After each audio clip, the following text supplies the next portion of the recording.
The swamp music, not so keen on the swamp music. Oh, and welcome back to what might be the very first full playthrough of the Game Boy Color version of Crystalis on the entire internet? That's scary. How does that happen? Maybe I missed something. Anyhow, we're in the swamp. Just coming back from the dwarf village where nobody speaks my language. And I really don't like the music here. Now, the original Crystalis for the NES has, it still does, didn't just disappear because this game was made, has fantastic music. Wonderful, traditionally held up as a great NES soundtrack. This version pulls a Mega Man 2 for Game Boy, completely throws out the music, like, doesn't just remix it a little bit or tweak some stuff, just completely throws it out wholesale, and composes a brand new soundtrack that's not only not as good, but features such a strange instrument set and some noises that just...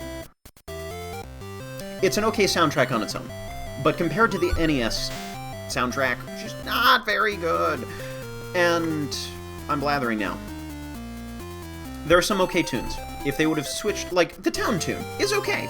There's nothing wrong with it. Overworld theme, nothing wrong with it. Not as catchy as just not as high energy. It's sort of like beat up a pig. But the music's fine. Instrument set could probably be better on some of these tunes, and I could stand to not get hit by so many axes. Now, what are we doing? Oh, yes! I'm gonna have a rematch with Stom, who beat me up and called me a small child. Well, didn't call me a child, but says that he's sparred with children who are better than me. You forgot who I am? So you're Jack. You forgot who I am already? I'm slightly more offended than I was the last time I saw you. And I'm doing better this time, but still not great. I'm just gonna concede. Push me out the door. Wah. Wah. Alright, whatever. Beat up a pig.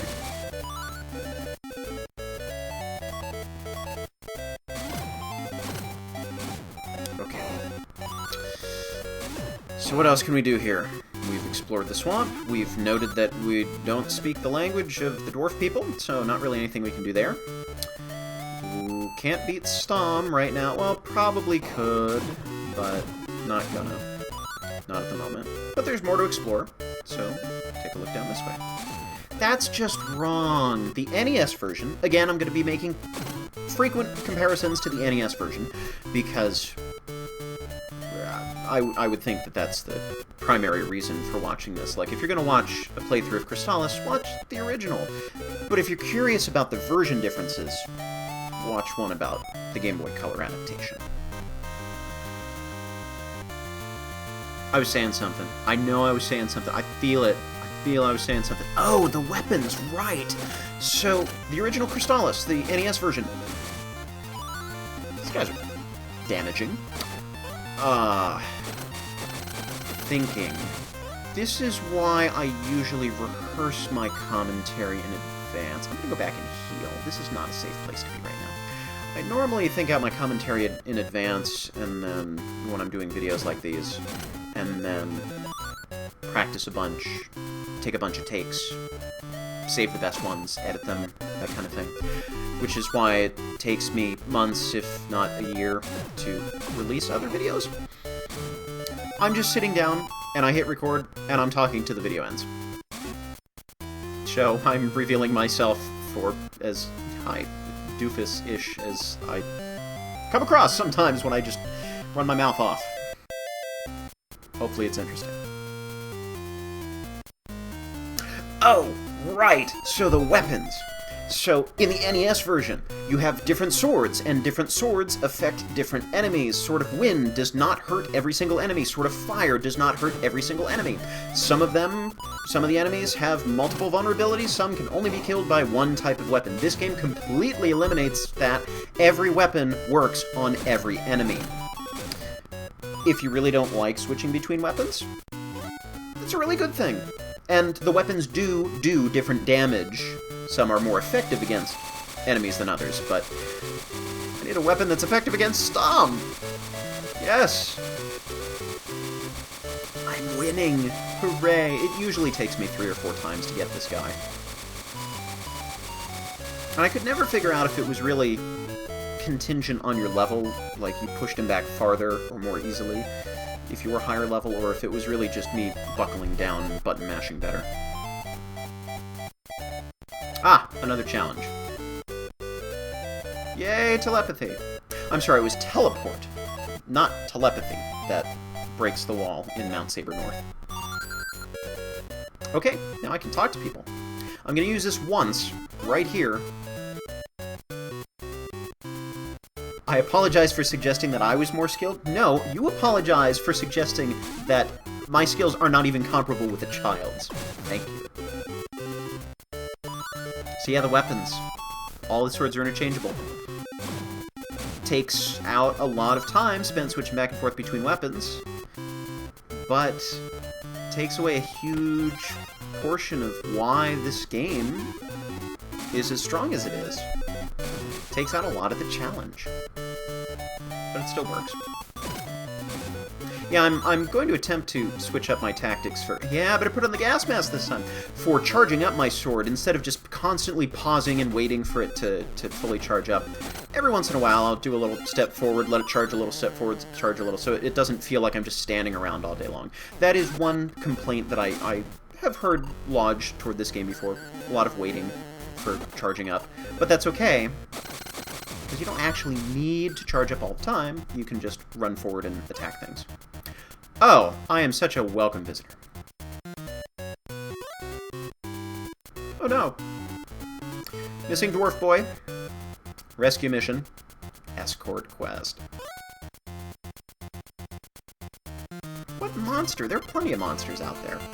Talk about the monster, like there's just one big bug monster. I'm sorry, I showered this month. I do not stink. Silly dwarves.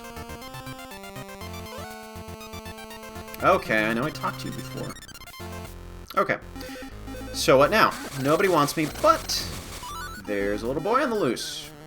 Maybe I'll go find him in this horrendously confusing swamp maze where you get lost and never find anything you're looking for. Hey, it's a boy. Help! Okay, come with me, dwarfling.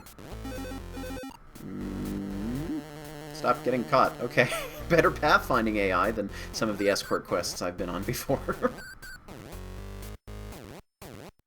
Can't catch up with me. Oh, okay, go ahead. Just walk right over my head, crawl up my back, whatever. Okay. Now maybe they'll talk to me more kindly. Yay, he's not injured at all. Thank you so much. I will always be grateful. Please take this sacred item as reward. The insect flute summons the true horrors of the swamp? Thank you for saving my son? Here's something atrocious that's going to destroy everything? What kind of a reward is that? Yeah, don't run off again or I'll call the big horrible monster to eat you. Let's play it. Okay, we can't play it right now. Oh well. That would be really funny. Just play the insect flute anywhere, and then the horrible bug monster descends on the town. Alright, so public opinion is improving about humans. That's good. Fruit of Power. Recovers, I believe it's 40 magic points. Always good to have magic restoring items. They're expensive, but they're worth it. Yes, prejudice is wrong and just stupid.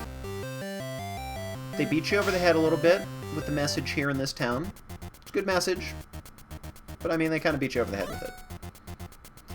Okay, I know. Thank you, I stink.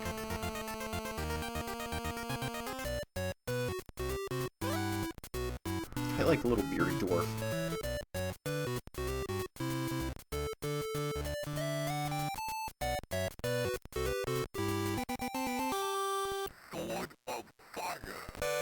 Lord of Flyer?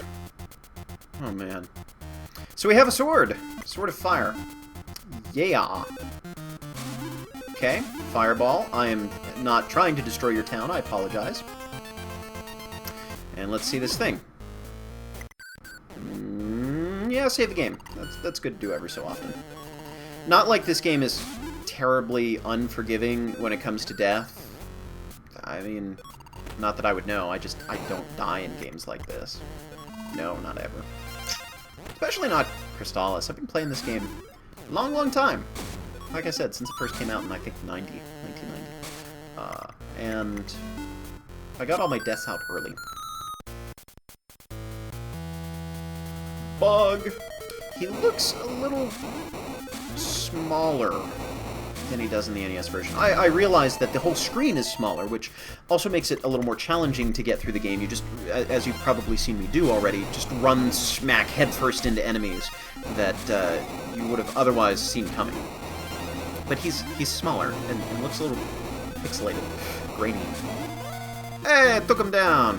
That was much easier than the NES battle, also because you didn't have the, yay, ball of fire! The little flying bug thing swooping in on you every so often. Okay. Another quest. Okay, good. Some more questing to prove myself as a hero and strengthen myself. Let's just sit in the swamp for a while, shall we? Just hunker down in the goop. Thank you, that is so useful. Thank you, that is so useful. Thank you, that is so useful. In the NES version, the telepathy spell was good if you were completely lost. Yeah, some of the wise men would just give you silly stuff, like, you can't rely on other people for help, ho ho ho. But sometimes you did get some really valuable clues.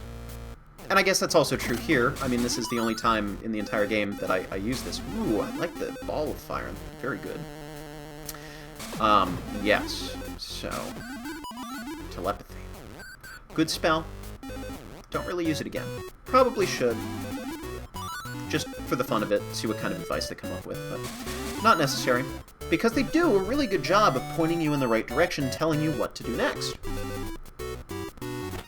I could rabbit boot through there, but the time it takes to switch... eh.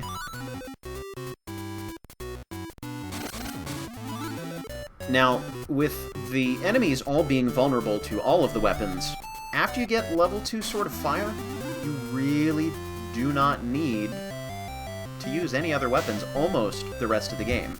A couple situations, knocking down walls, that sort of thing, but for the most part, level 2 Sword of Fire, constant damage from that line of fire.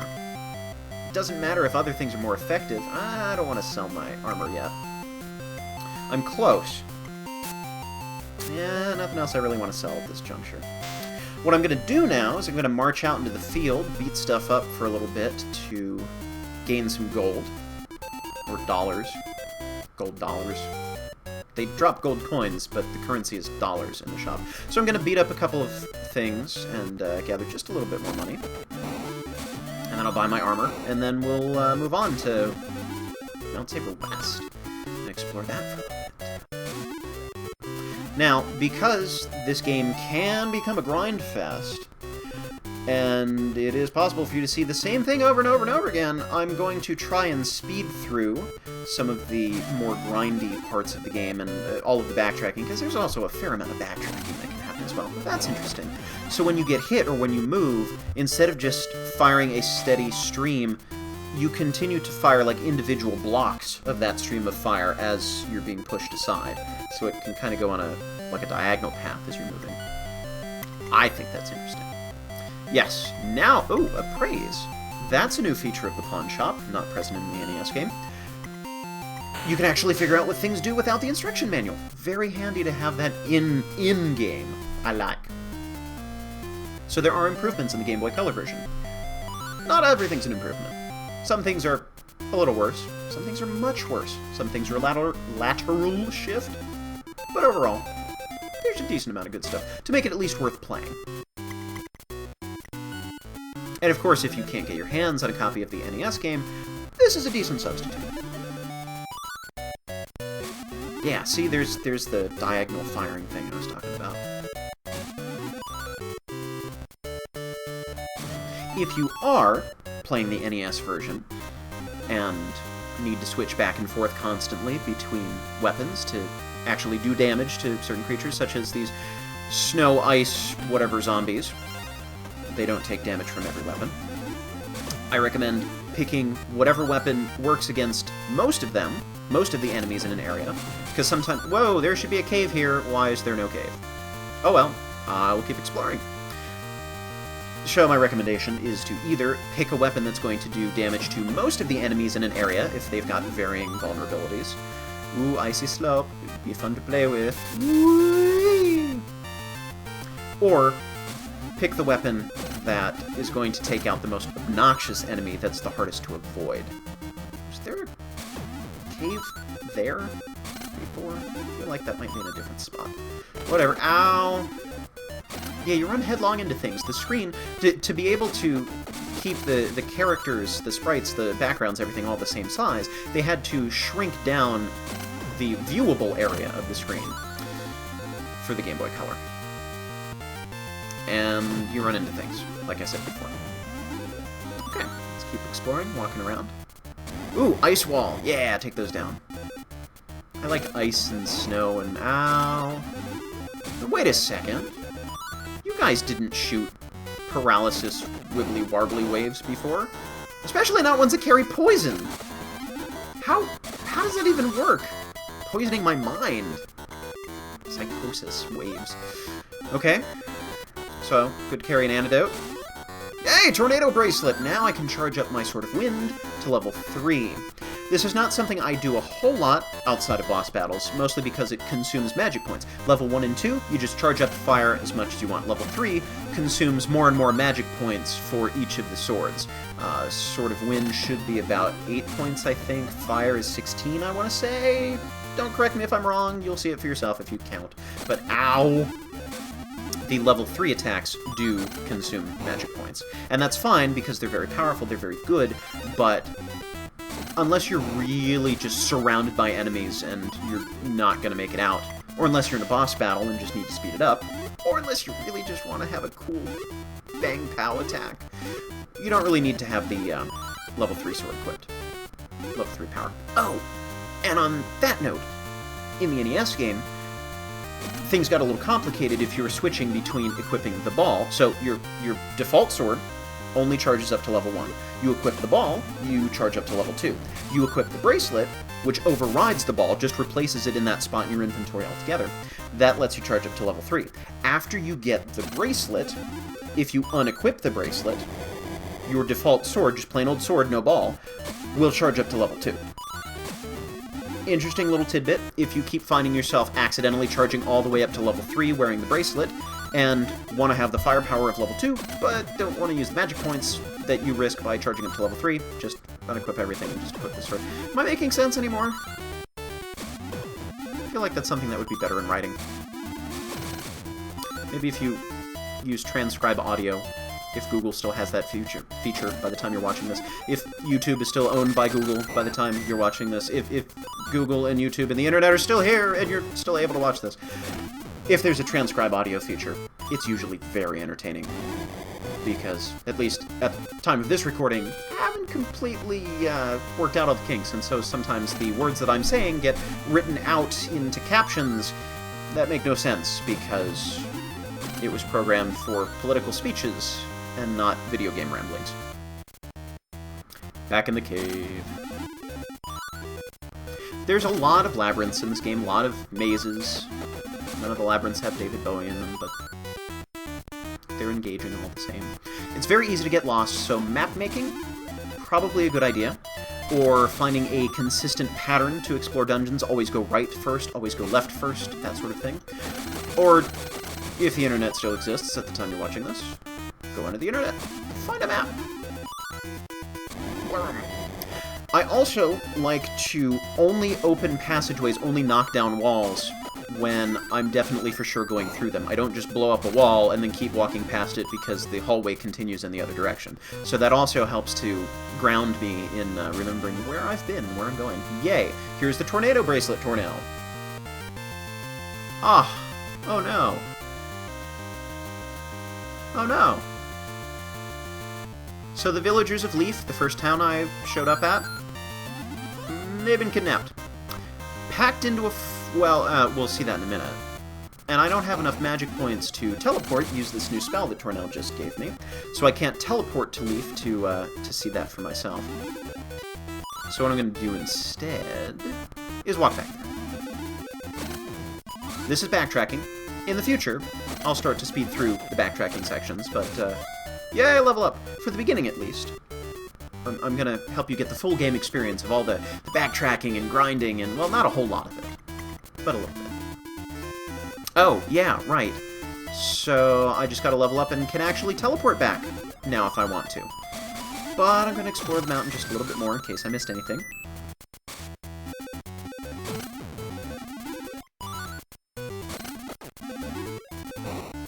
Blah.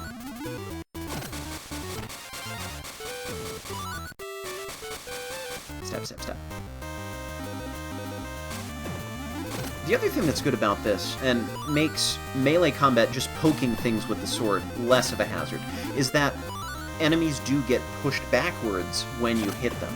So if you're fast enough with button mashing, or if you corner them against the wall, that's a good tactic, they usually can't react. See? Good thing I kept exploring before just teleporting back to me. And I'm probably not... well, no, actually I will use a medical herb. One or two of them somewhere along the way. But I prefer magic. So the enemies get pushed backward, and that's another reason why... oh, fun times with the rabbit boots. Yay, I am easily amused. Ow! For future reference, do not position zombies at the bottom of slides. Like, this is just a hazard for children to put zombies at the bottom of slides. Actually, it's probably not, because if children can fight better than I can and take down vampires, then they can certainly handle a zombie at the bottom of the slide.